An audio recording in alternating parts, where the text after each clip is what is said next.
बात उस समय की है जब समुद्र मंथन नहीं हुआ था और उस वक्त देवतागण अमर नहीं थे। उन दिनों त्रिलोकी पर अधिकार करने के लिए देवता और असुर आपस में लड़ भिड़ रहे थे।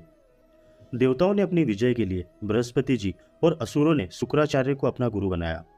जब युद्ध में देवताओं ने असुरों को मार डाला तब शुक्राचार्य ने उन्हें अपनी विद्या के बल से जीवित कर दिया। परंतु असुरों ने जिन देवताओं को मारा था उन्हें बृहस्पति जी जीवित न कर सके। शुक्राचार्य संजीवनी विद्या जानते थे परंतु बृहस्पति नहीं। इससे देवताओं को बड़ा दुख हुआ। वे घबराकर बृहस्पति जी के बड़े पुत्र कच्छ के पास गए और उनसे यह प्रार्थना की, भगवान, हम आपकी शरण में हैं, आप हमारी सहायता कीजिए। दैत्य गुरु शुक्राचार्य के पास जो संजीवनी विद्या है उसे आप किसी भी तरह से प्राप्त कीजिए। शुक्राचार्य आजकल वृष प्रभा के पास में रहते हैं। देवताओं की प्रार्थना पर कच्छ शुक्राचार्य के पास गया और उनसे निवेदन किया, मैं महर्षि अंगिरा का पुत्र और देवगुरु बृहस्पति का पुत्र हूँ। मेरा नाम कच्छ है। आप मुझे शिष्य के रूप में स्वीकार कीजिए। मैं 1000 वर्ष तक आपके पास रहकर ब्रह्मचर्य व्रत का पालन करूंगा और आपकी सेवा करूंगा। कच्छ ने शुक्राचार्य की आज्ञा अनुसार ब्रह्मचर्य व्रत ग्रहण किया। वह अपने गुरुदेव को तो प्रसन्न रखता ही साथ ही गुरुपुत्री देवयानी को भी संतुष्ट रखता। 500 वर्ष बीत जाने पर दानवों को यह बात मालूम हुई कि कच्छ का यहाँ आने का अभिप्राय क्या है। उन्होंने चिढ़कर गो चराते समय बृहस्पति जी से द्वेष होने के कारण और संजीवनी विद्या की रक्षा के लिए कच्छ को मार डाला और उसके टुकड़े टुकड़े कर भेड़ियों को खिला दिए। गोएं बिना रक्षक के ही अपने स्थान पर लौट आई। देवयानी ने देखा कि गोएं तो बिना रक्षक के ही लौट आई पर कच्छ नहीं आया। तब उसने अपने पिता से कहा, पिताजी, आपने अग्निहोत्र कर लिया, सूर्यास्त भी हो गया, गोएं बिना रक्षक के ही लौट आई, किंतु कच्छ कहाँ रह गया? निश्चय ही उसे किसी ने मार डाला या वह स्वयं मर गया। पिताजी, मैं आपसे सौगंध खाकर सच सच कहती हूँ कि मैं बिना कच्छ के नहीं जी सकती। शुक्राचार्य ने कहा, अरे तो इतनी घबराती क्यों है, मैं अभी उसे जिंदा कर देता हूँ। शुक्राचार्य ने संजीवनी विद्या का प्रयोग करके कच्छ को पुकारा, आओ बेटा। कच्छ का एक एक अंग भेड़ियों का शरीर छेद छेद कर निकल आया और वह जीवित होकर शुक्राचार्य की सेवा में उपस्थित हुआ। देवयानी के पूछने पर उसने सारा वृतांत कह सुनाया।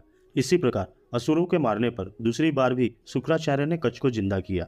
तीसरी बार असुरों ने नई युक्ति निकाली। उन्होंने कच्छ को काटकर आग से जलाया और उसकी राख शराब में मिलाकर शुक्राचार्य को पिला दी।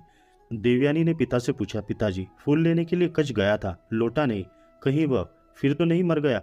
मैं उसके बिना जी नहीं सकती, मैं यह बात सौगंध खाकर कहती हूँ। शुक्राचार्य ने कहा, बेटी, मैं क्या करूँ, असुर उसे बार बार मार डालते हैं। देवयानी के हट करने पर उन्होंने फिर से संजीवनी विद्या का प्रयोग किया और कच्छ को बुलाया। कच्छ ने भयभीत होकर उनके पेट के भीतर से ही अपनी स्थिति बतलाई। शुक्राचार्य ने कहा, बेटा, तुम सिद्ध हो, देवयानी तुम्हारी सेवा से बहुत प्रसन्न है।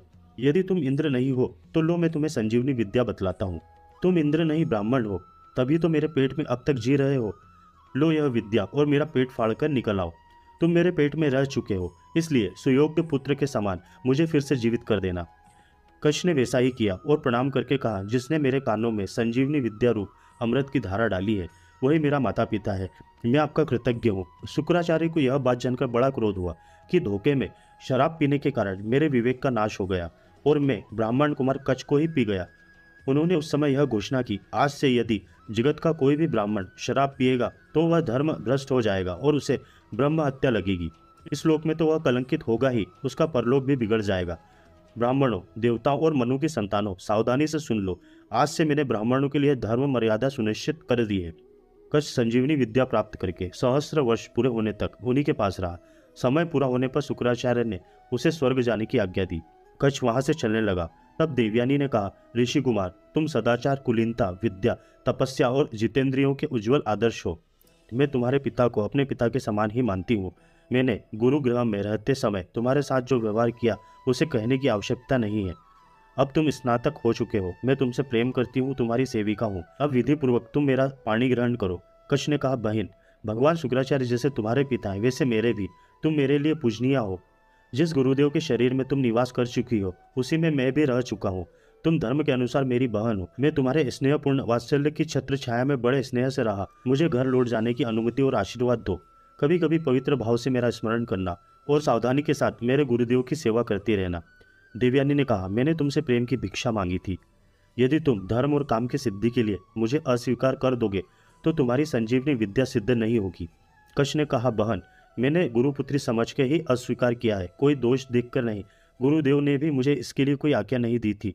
तुम्हारी जो इच्छा हो वो श्राप दो। तुमने मुझे धर्म के अनुसार नहीं काम के वश होकर श्राप दिया है।